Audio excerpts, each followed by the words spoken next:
Today on Upfront, the plan to overhaul youth prisons, how two lawmakers got something so big done on a bipartisan basis. Then, Democratic candidate for governor, businessman Andy Gronik, why he says his jobs plan is better than Governor Walker's. Plus, the candidates for state Supreme Court tangle over an endorsement from the NRA. Covering the issues important to Wisconsin. This is Up Front with Mike Goucher. Hello and welcome to Up Front. I'm Kent Wainscott. Mike Goucher is off today.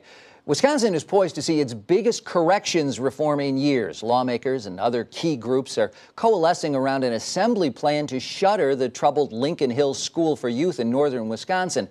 The $80 million proposal would close Lincoln Hills by 2021 and replace it with smaller regional facilities tailored to the needs of youth offenders. The Assembly passed the bill on a unanimous vote, and the bill is now in the Senate, where, after some initial concern, it now looks like it also could pass unanimously.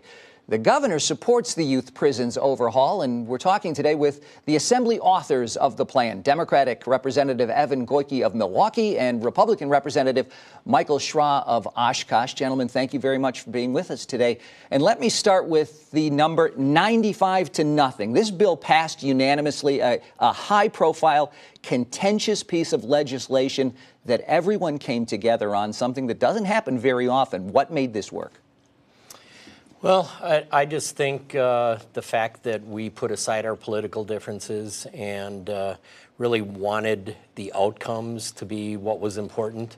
I give a lot of credit to Speaker Voss for allowing everyone at the table. And Speaker Voss always talks about the fact that a lot of our bills, most of them are 80% bipartisan. But as you said, the fact that this was a bill that could have been very partisan, very controversial. I think we just decided to put our egos aside, all work together, and the best outcomes were the most important thing to us. Were you surprised at the way this played out? It was exciting. It was great. Surprised? Yeah.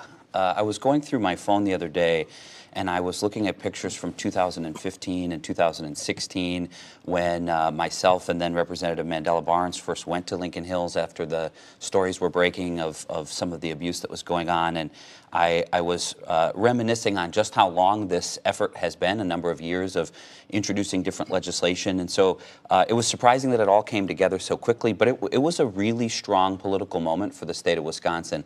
Yeah. I want to say the bill was actually introduced by the entire committee, the Assembly Committee on Corrections. You don't see committees offer bills very much anymore, and it's a process that really, I think, should be replicated. And for me as a minority party member, it was really great to work so hard for so long on a bill and then really see that idea move forward with bipartisan support.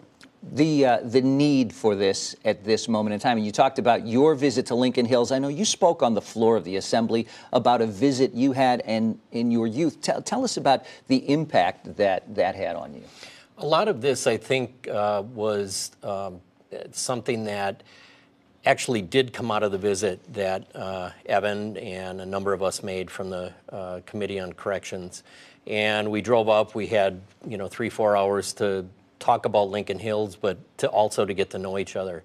And then Evan and I sat at a table with a number of these youth, probably for about an hour, and just really, that's what hit me the most, the fact that, the trauma in their lives, the anger that was there. And a lot of these kids, I feel, are going to see a lot more positive outcomes by the plan that we put forward.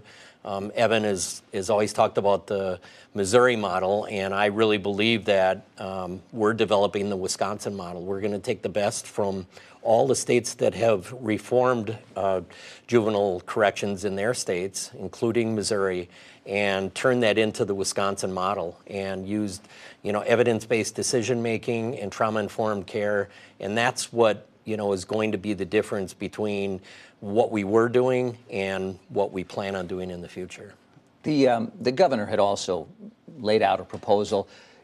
Your plan and the governor's plan both have a similar price tag, but differ in the way that they're funded and operated. You rely on counties. Talk to me about the differences. So one of the primary differences is that, as you mentioned, that the county's role in providing a secure setting for youth that don't rise to the level of what we label as a serious juvenile offender, or a youth that's committed or has been waived into adult court.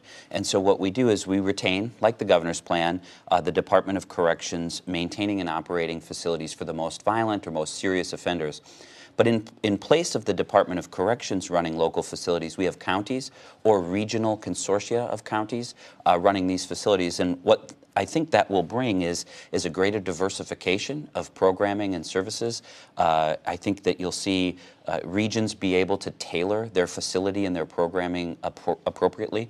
You know, Milwaukee is different than Winnebago County or than a county a tenth the size of either of those two. And so this legislation really allows the local region to develop the type of facility and programming appropriate for them.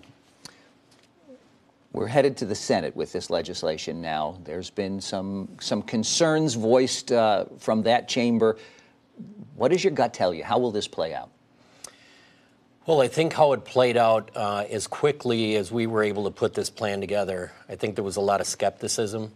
And I know that there were comments from the majority leader in the Senate that it would be a heavy lift for his caucus. But I think the way that, you know, we just had another hearing, a 2-hour hearing. Senator Darling sat in on that hearing and took notes. And I really believe that we'll have a unanimous vote in the Senate also. There's a mental health aspect to this as well. How critical is that? It's crucial. I mean, it is absolutely crucial, especially when we talk about the population of young women that are incarcerated in the juvenile system. More than 3 out of 4 of the girls that are incarcerated today already have a diagnosed mental illness. And so one component that is in the bill is an immediate expansion of a facility that exists in Madison, which is the Mendota Juvenile Mental Health Complex. That is far more of a mental health hospital setting. And so for youth that have a very serious mental health diagnosis or having a mental health crisis, we're immediately expanding the capacity of that facility, which will be, I think, relied on, and specifically for the young women that overwhelmingly present with those needs. All right. Thank you for your time, Representatives Michael Schra and Evan Goyke. Next on Up Front, the Democratic businessman running for governor, Milwaukee's Andy Gronik, on his campaign and why he says he can be a better job creator than Governor Walker. Up Front with Mike Goucher, brought to you by the American Transmission Company.